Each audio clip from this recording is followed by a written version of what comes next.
चलिए आज आपको आपसे मिलवाते हैं। सपोज़ कि मेरे हाथ में एक पानी का मग है और मुझे पीछे से आके किसी ने पुश कर दिया। क्या गिरेगा? पानी गिरेगा डेफिनेटली, क्योंकि उसमें पानी है।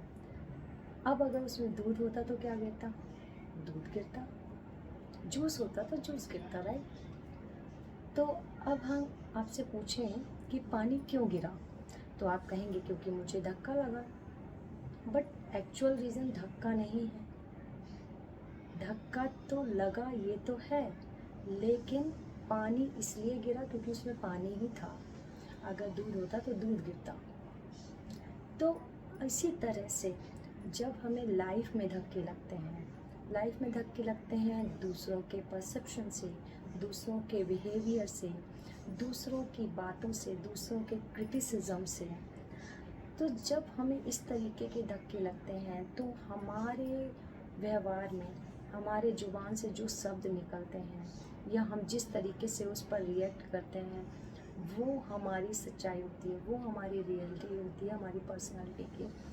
जैसे अगर आपको किसी ने व्यवहार में के थ्रू धक्का दिया तो आपके अंदर अगर एंगर होगा, एंगर निकलेगा।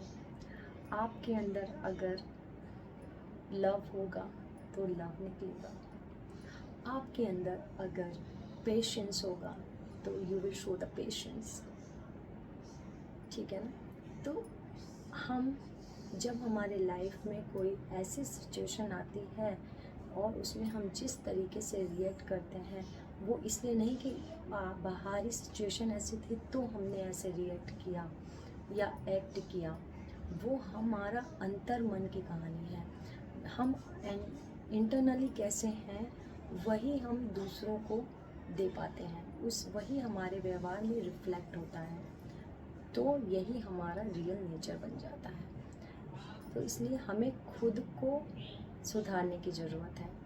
बाहरी चीज़ों में अगर हम प्रोग्रेस चाहते हैं तो सबसे पहले हमें अपने इंटरनल को क्लियर करने की ज़रूरत है।